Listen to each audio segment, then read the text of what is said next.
Ding, ding, and we are back. You ready for this? This is so exciting to me. I can't even believe. I feel like I'm in the midst of royalty and greatness here. We're with Trevor Stickel here. He is an artist who has created incredible pieces, and the piece behind him, we're going to let him explain it, but it's going to be signed by Cheap Trick, presented to Cheap Trick this weekend, tonight I believe, and then auctioned off, and all proceeds of this incredible art is going to come right back here to the Cornell Museum of Art. So welcome, Stickman. Hey, thanks for having me. Give us some information on, there's so many pieces. We're going to show this on some background artwork, but the piece right here behind you is your featured piece for this weekend. Yeah, so this piece, there's a little bit of serendipity to it. Years ago, I had embarked on a sub-series of pieces where I started focusing on famous instruments rather than just famous musicians, which I do a lot of, obviously. There's also some instruments that almost transcend, that almost a personality of their own. And I started that with Van Halen's Frankenstrat. And from there, I started thinking of all these famous guitars and drum sets, and I started to embark on that. And while I was doing that, this guitar from Cheap Trick, Rick Nielsen's Five Neck, was on my radar. And, you know, as we went on and started doing some tours and stuff like that, obviously things got put on the back burner a little bit. And so when this opportunity arose and I was contacted and they said, hey, would you mind think about doing something for Cheap Trick? The words the sentence didn't even finish before I said, I got it. Like, it had already been in the background or in the, you know, for a couple of years. So it was so easy. It was such a slam dunk that I was able to finally do the piece that I wanted to do years ago. In hindsight, painting 2,000 squares 3 times over was a little arduous, and I was seeing squares in my sleep. But this is Five Neck.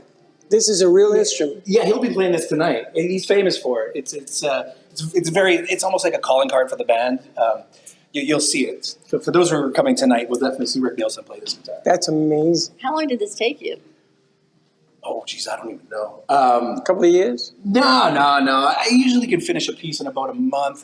Hour-wise, I don't really monitor it, so I couldn't tell. But you did all these squares in a month? Yeah, and it's all by hand, and I use do some different layers of transparencies paint, so I had to do them over and over again. So it was pretty arduous. I'm sure I'll get triggered when I see the guitar tonight. My nightmares. Can you imagine, Josh, for all of those that play guitar, Five Necks? Wow, you got to look at the texture, and we're up close and looking at it, and I'm in awe. I mean, to have done this in 30 days is amazing. But there's so many other pieces, and how you take art and the pop culture, and we have a Beatles piece over here as well. What is your inspiration when you take it and you change it? You take the pop culture, the art, and everything behind it. Yeah, so there's a lot of artists that do realism, and my background is definitely in realism, but music is my muse. I really enjoy the music part of it, but there's a part of me that also loved all these other aspects of art. I liked expressionism, impressionism. I liked a lot of street art. I like pop art. So I decided, a few years ago that I was going to try and do a combination of realism and juxtapose that with some pop art and some street art type stuff. So that's kind of like a high level view of how I approach something, rather than just painting Jimi Hendrix, as you see him there. Get some of that pop art elements around in the background and stuff like that to try and. It kind of differentiates me a little bit, but also gives it a vibe that I feel that. So, yeah, that's kind of how I approach it on a high level. And we've got some other pieces. The piece we did with Maruska as well. Can you give us some background on that? Which one are you referring to? Plant. The Robert Plant. Yeah. So, also a couple of years ago, I started doing a series of statue type pieces. I've been lucky enough to travel a little bit, and so. When in Europe and been in the Louvre and stuff, I was really struck by sculpture, and it was very cool. But this late in life, I didn't want to start taking up sculpture. I was like, yeah, I'm not going to bother with that. But I did, start thinking of painting them.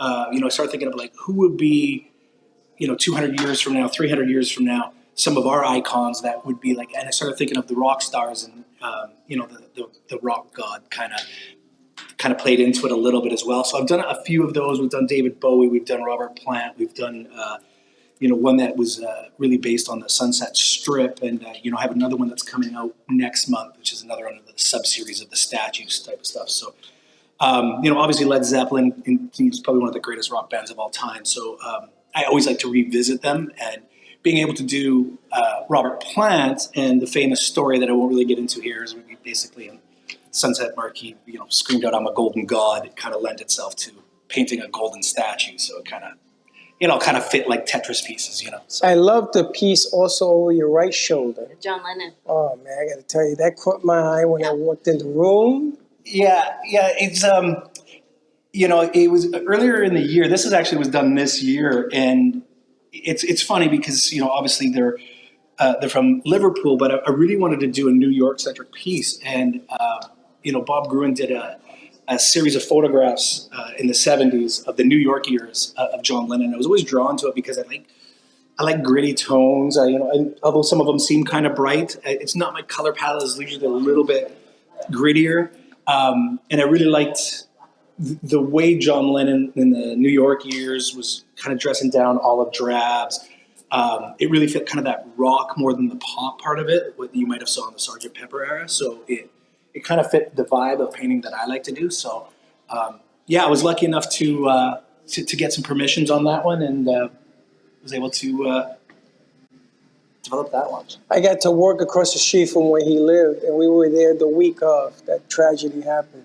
But I got to tell you, my brother, may he rest in peace, he would be sitting here, take out a tent, and he would be just parked looking at this work of art that's behind us. It's amazing.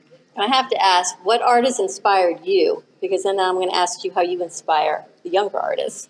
So for me, it's a few. So I really like Basquiat. I really like some of the street art, right? But one of the ones that you probably see a lot in some of my pop art style, you can see it in some of the Sunburst stuff.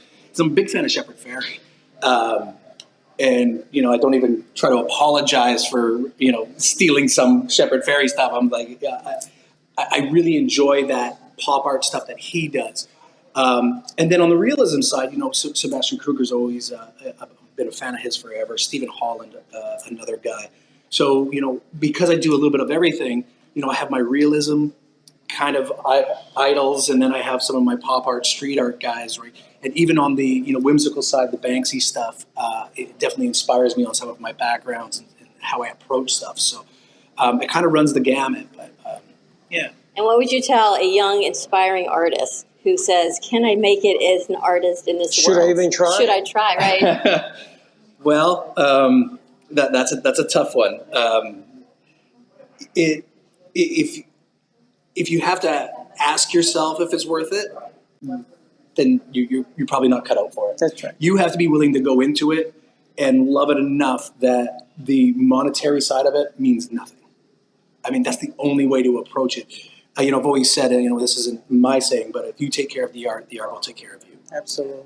You have to come check out all of this art, the exhibit. They'll be able to meet you. You're here for meet and greet today and tomorrow? Yeah, today and tomorrow. I'm here from 5 to 8, but I think I'll be around town everywhere. I was walking around yesterday. There's a lot of bars and live music, so you could probably see me anywhere in town this weekend. But we'll definitely be here from 5 to 8, and then tomorrow as well. Happy to meet anybody that comes by and talk some art, talk some music, and hang out.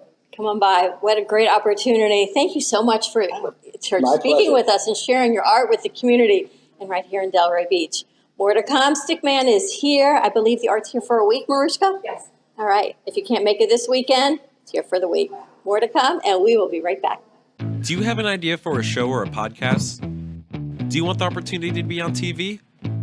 Ant Media Productions is partnered with True Oldies Real Radio Station and powered by many online platforms such as Roku, Facebook, YouTube, and even Amazon Fire to help amplify your impact.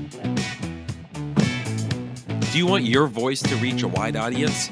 Call us today at 866-224-5422. And we're back. We have a part two. We're back. What are you laughing at? First of all, I'm hearing the music out there. The concert's going to be unbelievable. Everyone's a little distracted because the music is so good, but we wanted to bring in Stickman back to talk about how this is a calculated stop on their North American tour. So we wanted to talk about some pieces and where you've been and what's been happening.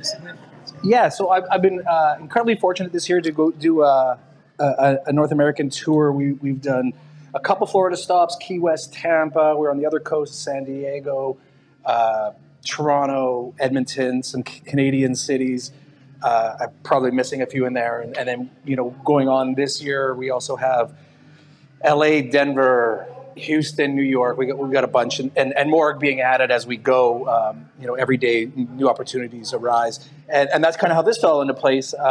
It definitely fit what we, my demographic and what we do. So when this kind of came across the table, it was a slam dunk. It's classic rock. It's Beatles. It's what I do. It's at a place that I could wear a T-shirt in January, which is a plus, right? Better than Toronto, anyway. Yeah. Yeah. What's next on your stop?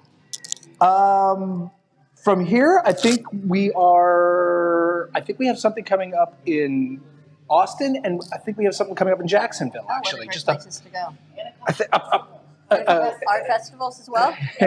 Music festivals. Music festivals. Wow. As you can tell, you have a good publicist. Yeah, I surround myself with people way smarter than me, and I stand on the X when she tells me to. That's the way to do it. Yeah, I worry about this. She worries about everything else. So that's definitely you have to surround yourself with the right people. All these pieces go with you? Yeah, so we have a lot more than you're going to see here this weekend. We have an extensive collection, so we'll try to curate based on different things, locations, kind of vibe, so that this opportunity. Obviously, I did heavy Beatles, where other areas you might focus on something a little bit that kind of fits that vibe a little bit more. But we take it case by case, and we look, and we also bring in the gallery owners to also. On what they think their clientele would like. So that's how we approach it.